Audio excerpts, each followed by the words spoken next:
नमस्कार दोस्तों, आपका हमारे यूट्यूब चैनल लॉ डिस्कशन में बहुत बहुत स्वागत है। आज हम चर्चा करेंगे सभी न्यायिक प्रतियोगी परीक्षाओं के लिए बहुत ही महत्वपूर्ण विषय भारतीय साक्ष्य अधिनियम के वन लाइनर फैक्ट को। आज का सेक्शन है हमारा 11 से 16 तक। अगर आपने हमारे वीडियो को सब्सक्राइब नहीं किया है तो प्लीज़ सब्सक्राइब कर दें, बेल आइकन के बटन को दबाना ना भूलें ताकि इसी तरह की रोज़ आपको वीडियो मिलते रहें। Thank you. आइए स्टार्ट करते हैं। भारतीय साक्ष्य अधिनियम की धारा 11 में अन्यत्र उपस्थिति का प्रावधान दिया गया है। धारा 11 का प्रथम नियम यह है कि वह तथ्य जो अन्यथा सुसंगत नहीं है, सुसंगत हो जाएंगे यदि वे किसी विवादक तथ्य या सुसंगत तथ्य से असंगत हों।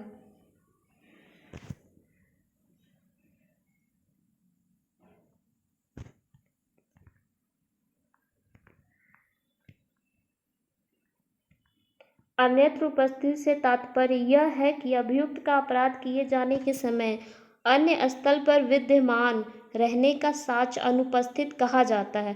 यदि कोई अपराध किया गया है और अभियोजन यह दिखाता है कि अभियुक्त ने उस अपराध को किया है तो ऐसे दशा में अभियुक्त अपराध के समय अपनी अन्यत्र उपस्थिति सिद्ध कर सकता है और सिद्ध हो जाने पर वह बरी कर दिया जाएगा।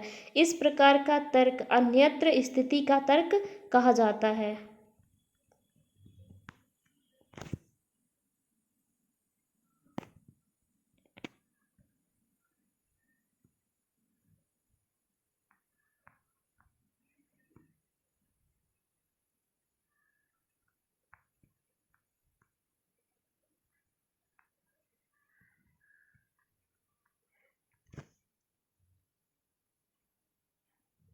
नेक्स्ट टॉपिक, अन्यत्र स्थिति को सिद्ध करने का भार मौलिक रूप से अभियुक्त पर होता है। अन्यत्र स्थिति को सिद्ध करने का भार मौलिक रूप से अभियुक्त पर होता है। अभियुक्त को अन्यत्र उपस्थिति के अभिवाक को संदेह से परे सिद्ध करने की आवश्यकता नहीं होती है।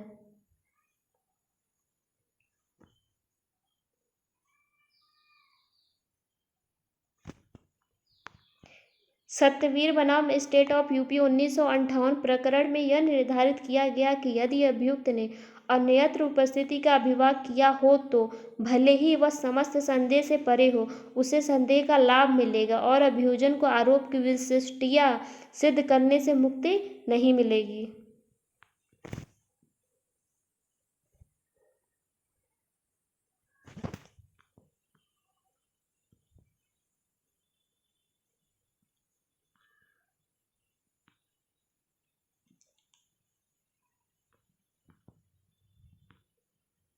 धारा 11 सुसंगत विषय को पूर्ण रूप से न्यायालय के बुद्धि विवेक पर छोड़ दी है।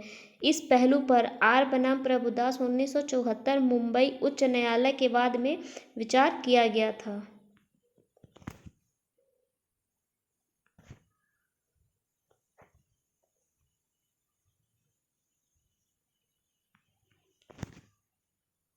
भारतीय साक्ष्य अधिनियम की धारा 11 में असंगत तथ्य भी सुसंगत हो जाते हैं।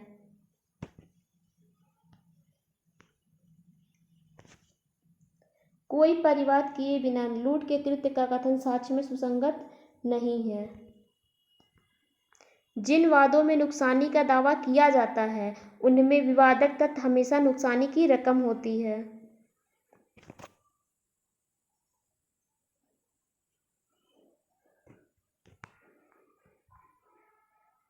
डाइसन बनाम सेक्शन 1971 के बाद में यह कहा गया है कि सिविल मामलों में नुकसानी की सबसे अधिक प्रचलित उपचार है।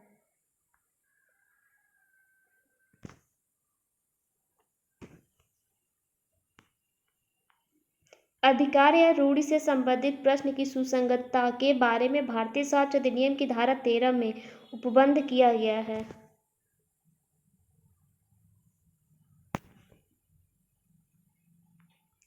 एक विशेष नियम यह है जो बहुत पहले से कायम हो और जिसने किसी विशेष क्षेत्र में वृद्धि की शक्ति प्राप्त कर लिया हो, रूढ़ियाँ कहलाती है।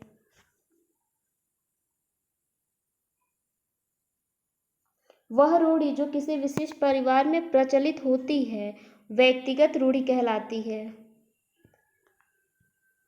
रूढ़ि की परिभाषा भारतीय साक्ष्य अधिनियम की धारा 48 में दी गई है। अधिकार शब्द का अर्थ विभिन्न हाईकोर्टों के बीच विवादग्रस्त है। इसका प्रयोग धारा 13 में किया गया है।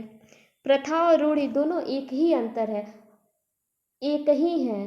अंतर दोनों में केवल इतना है कि प्रथा में इस स्मरणातीत प्राचीनता का गुण आवश्यक नहीं है। यह दलगीज बनाम मुजफ्फर हुसैन कलकत्ता के बाद में निर्धारित किया गया था। गुज्जरलाल बनाम फतेहपुर के बाद में कोलकाता उच्च न्यायालय ने धारा 13 में अधिकार शब्द के अर्थ में अमूर्त अधिकार जैसे मार्ग का अधिकार, नौवाहन का अधिकार को सम्मिलित माना है, किंतु मूर्त अधिकारों को नहीं माना है।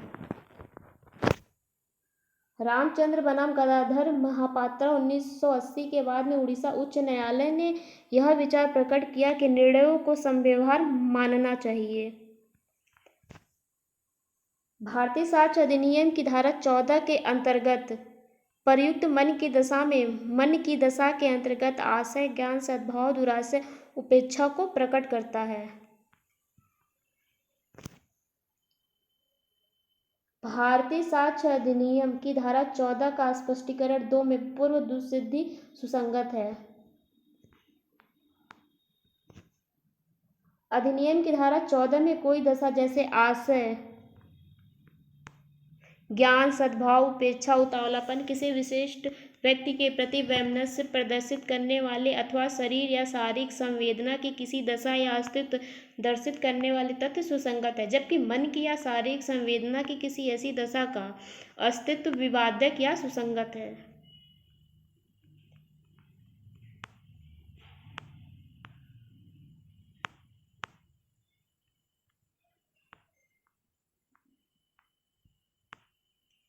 धारा 14 के साथ 2 स्पष्टीकरण जुड़े हुए हैं। धारा 14 में मन की दशा के 9 प्रकारों का उल्लेख किया गया है।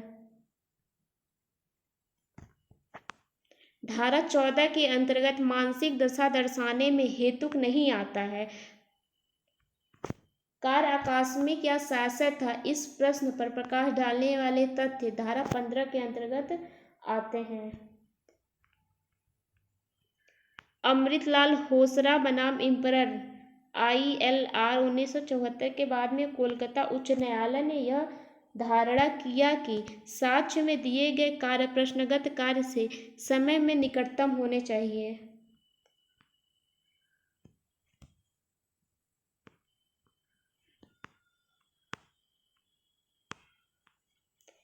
इम्परर बनाम पांचू 1920 कोलकाता का वाद धारा 15 पर आधारित प्रमुख वाद है।